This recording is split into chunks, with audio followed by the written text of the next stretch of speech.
afternoon. My name is John Mort, and I graduated from Sandy Swing Friends School in 2002, along with my twin sister. It's important to say, yeah. And what I want to talk to you today about is what I consider the most transformational journey in human history, and that's the creative process. So that's a journey that I go on in my work as an artist, and it's something that I feel has, whether you're a technologist or a writer, it's something that shapes the way that you work. And that synthesis, that undertaking, is what I like to call the art of storytelling. So in my work, like this piece here, storytelling, the art of storytelling has 4 parts. And those 4 components are surprise, narrative, passion, and persistence. Those elements combine. And surprise, the beginning of the journey, is an important part of this. The image you see here, the caterpillar, is beautiful. And surprise and beauty are really almost identical in terms of their sensation. The notion that the caterpillar and the moth are both beautiful is incredible, but the fact that they're the same creature is amazing too. And this is one of my favorite surprise people of all time, Galileo, who was an astronomer in the late Renaissance in Italy. And it's hard to imagine, for me, a bigger surprise than what Galileo had looking through a telescope, having grown up in a world like this, where not only was the Earth the center of the universe, but he, as a person employed by the richest family in Western Europe, was the center of the Earth. So the transformational moment, looking through his telescope at the planet Jupiter and seeing something utterly surprising, a surprise so big that it not only changed the course of his life, it changed the course of human history, because that surprise begat so many other surprises. It was a revolutionary chain of realizations. Now, narrative is important too. The moment that we enter a story really affects our perception of that story itself.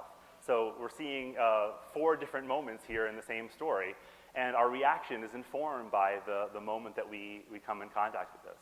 These 2 figures are part of our own national narrative. Can anybody identify the guy on the left there?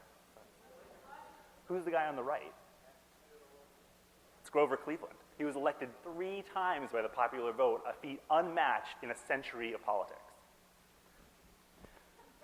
We see this young lady and we begin to draw conclusions about who she is, what she's wearing, where she's going. And that's not just the clever editorial photography doing its work on our primitive primate brains. It's because it's a moment in a bigger story. Remember the caterpillar in the Eiffel Tower? This is a photo of the same person. So we see a very different story. We're presented with a narrative and we react to it in different ways based on the point in time that we encounter that story. Here's 3 different moments in a narrative that I think is amazing. When something repeats over and over again through time, and it happens on a global scale, it's really special. This is an engraving from 3rd century China, a fresco from 14th century Italy, and a stick pin from the 19th century in the United States. And they're all reacting to this event, Halley's Comet coming by the Earth. It's something that the entire world has shared over and over again, and each time we react to it differently. It tells us something about the world that we live in every time that it happens. Now, passion is really the engine that makes narrative and surprise kind of go. This is William and Caroline Herschel. They were astronomers in England, and they discovered the planet that we call Uranus. Now, this was widely regarded as an accidental discovery, but they were working on a different project, pictured here, surveying every object visible in the night sky through the most powerful telescope perhaps that had ever been built in Europe, which they had constructed themselves from scratch.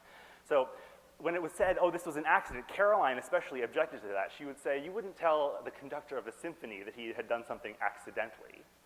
This was the passion that it took to accomplish something that was widely heralded as really a singular accomplishment in human history. And this is the planet they discovered. Now, persistence is sort of the linchpin in the passion that drives the creative process.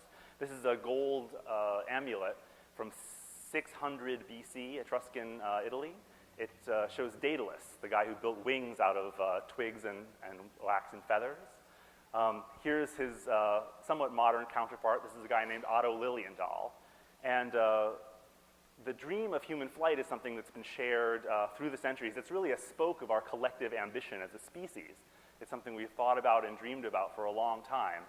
And you can see here is the first flight. This is a real photo of the first time human beings ever flew. And from the casting of that amulet to the flight at Kitty Hawk, 2,500 years elapsed, 500 human lifetimes. It's a very long dream. That's persistence. 65 years after that flight, this photo was taken. So you can see how the energy, the inertia in persistence, in passion, in narrative and surprise combining together can drive you to heights you never dreamed of. This photo being taken as the Earth came into view from Apollo 8 orbiting the moon. And 87 years after that flight, this photo was taken. That's a picture of the Earth from outside the orbit of Saturn.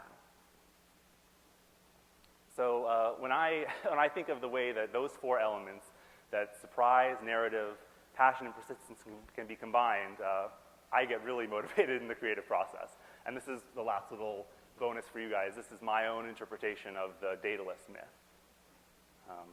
That's that story, that long dream. So I thank you very much.